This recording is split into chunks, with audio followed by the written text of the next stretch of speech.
नमस्कार दोस्तों, मैं अनुराग सिंह दिसारविल एकेडमी प्रतापगढ़ के यूट्यूब चैनल पर आपका हार्दिक स्वागत करता हूं।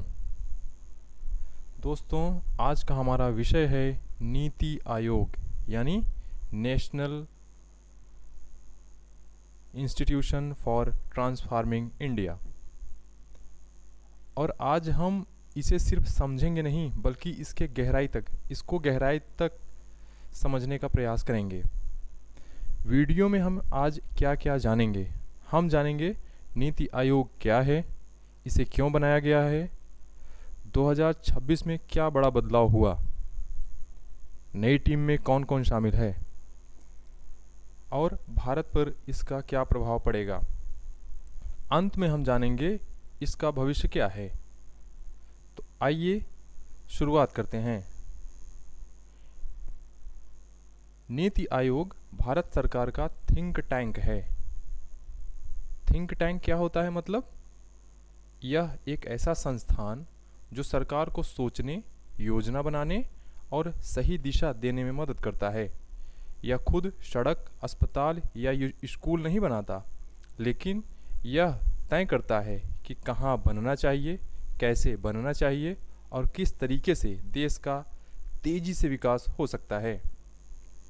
मान लीजिए देश एक गाड़ी है, सरकार ड्राइवर है और नीति आयोग उसका जीपीएस जो रास्ता दिखाता है, कहाँ जाना है, कैसे जाना है और कब पहुंचना है। अब सवाल आता है, जब पहले से योजना आयोग था तो नया क्यों बनाया गया? योजना आयोग जो 1950 में स्थापित किया गया, वह क्या करता था? राज्यों को पैसे देता था, योजना बनाता था, ऊपर से आदेश देता था, यानी पूरा सिस्टम टॉप डाउन था। समस्या क्या थी उसमें? क्योंकि हर राज्य की ज़रूरत अलग अलग होती है, लेकिन योजनाएं एक जैसी बनती थी। जैसे अगर बिहार और तमिलनाडु की ज़रूरतें अलग अलग हैं, फिर भी दोनों को एक जैसी योजनाएं मिलती थी। इससे विकास धीमा होता था। समाधान क्या निकाला गया? समाधान ये निकाला गया, 1 जनवरी 2015 को नया संस्थान बनाया गया जिसे हम लोग जानते हैं नीति आयोग। इसका उद्देश्य था राज्यों को बराबरी देना, मिलकर नीतियां बनाना, फ्लेक्सिबल सिस्टम बनाना। अब समझते हैं एक शब्दावली जिसे अक्सर हमें समझने में दिक्कतों का सामना करना पड़ता है। वो है सहकारी संघवाद यानी कोऑपरेटिव फेडरलिज्म। इसका मतलब है केंद्र और राज्य एक साथ मिलकर काम करते हैं। जैसे जीएसटी काउंसिल, केंद्र और राज्य दोनों मिलकर टैक्स तय करते हैं। नीति आयोग भी यही करता है, राज्यों को पार्टनर मानता है, फॉलोवर नहीं। अब नीति आयोग के स्ट्रक्चर यानी संरचना के बारे में समझते हैं। यानी इसका अध्यक्ष कौन होता है, गवर्निंग काउंसिल में कौन कौन रहते हैं, सदस्यों की क्या स्थिति रहती है। तो हम ये जानते हैं कि नीति आयोग के अध्यक्ष भारत के प्रधानमंत्री होते हैं। गवर्निंग काउंसिल में सभी राज्यों के मुख्यमंत्री शामिल होते हैं। मतलब हर राज्य की आवाज़ यहाँ सुनी जाती है। सदस्यों में full time members, part time members और एक्सपर्ट्स मौजूद होते हैं। मतलब हर क्षेत्र के विशेषज्ञ इसमें शामिल होते हैं। अब बात करते हैं 2026 में क्या बड़े बदलाव हुए। अभी हाल ही में 24 से 25 अप्रैल 2026 को नीति आयोग का बड़ा पुनर्गठन हुआ, जिसमें अशोक कुमार लाहिड़ी को नया उपाध्यक्ष चुना गया। ये अर्थशास्त्र के क्षेत्र के विषय विशेषज्ञ हैं जो सरकार को वित्तीय दिशा देंगे। अब नई टीम में कौन कौन है? एक तो पहली बात, इसके अध्यक्ष प्रधानमंत्री होते हैं। दूसरी बात, उपाध्यक्ष नवनियुक्त अशोक कुमार लाहिड़ी को चुना गया है। अब इनके सदस्यों में यानी अशोक कुमार लाहिड़ी जी के टीम में मेंबर्स कितने हैं? राजीव गौबा प्रशासनिक जानकार हैं, इनको रिटेन किया गया है, ये पुरानी टीम में थे।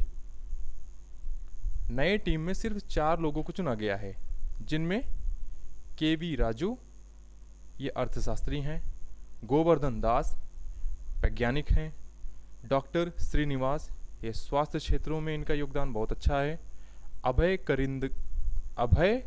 करंदीकर ये टेक्नोलॉजी के क्षेत्र में बहुत विशेषज्ञ हैं। इस टीम की सबसे बड़ी ताकत यही है, मल्टी डिसिप्लिनरी अप्रोच, यानी अगर सरकार को नई हेल्थ योजना बनानी है तो डॉक्टर बताएगा क्या चाहिए, टेक्नोलॉजी एक्सपर्ट बताएगा कैसे लागू करें, अर्थशास्त्री बताएगा पैसा कहाँ से आएगा, यानी सब के सब एक ही जगह पर आपको मिल जाएगा। अब बात करते हैं इसके प्रभाव की, यानी इसका असर क्या होगा। इसका असर ये होगा, पहले समय लगता था निर्णय लेने में, अब तेजी आएगी, नीतियां तेज बनेंगी। दूसरी बात होगी, हर क्षेत्र का विशेषज्ञ मौजूद है इसमें, इसलिए गुणवत्ता बेहतर होगी, यानी पॉलिसी ज़्यादा प्रैक्टिकल होगी। राज्यों को इससे फ़ायदा होगा, राज्य अपनी ज़रूरत बता सकते हैं, जैसे पहाड़ी राज्य अपनी अलग नीतियां बना सकते हैं, तटीय राज्य अपनी अलग नीतियां बना सकते हैं। आर्थिक सुधार बेहतर होंगे, जैसे खर्च कम होगा, निवेश ज़्यादा होगा। इनोवेशन में बहुत बड़े बदलाव होंगे, यानी जैसे स्टार्टअप, टेक्नोलॉजी, एआई जैसी उपलब्धियां हासिल की जा सकती हैं। अब बात करते हैं इसके चुनौतियों की, जैसे नई टीम आने से तालमेल बनने में समय लगेगा।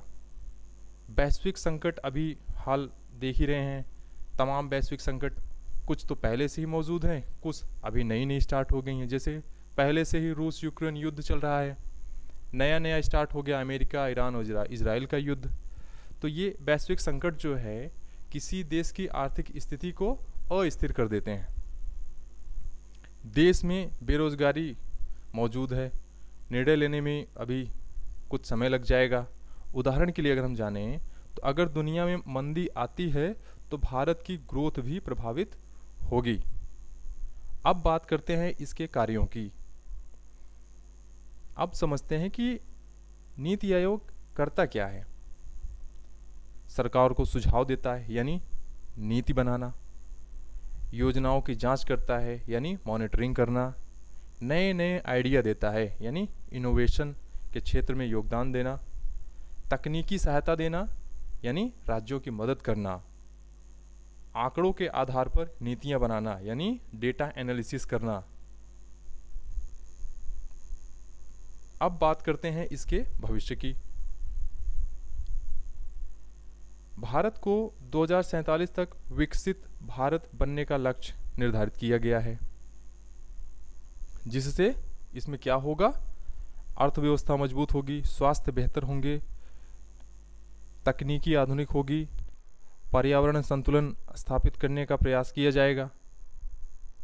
तो कुल मिलाकर हम ये समझ गए हैं कि नीति आयोग भारत का ब्रेन है, जो भारत को तेज गति से आगे बढ़ने की दिशा तय करता है। तो दोस्तों, आज हम नीति आयोग के बारे में पूरी जानकारी आपको उपलब्ध करा दी गई है। अगर आपको यह वीडियो पसंद आया हो तो लाइक करें, शेयर करें और चैनल को सब्सक्राइब करना ना भूलें। मिलता हूँ आपसे अगले वीडियो में। धन्यवाद।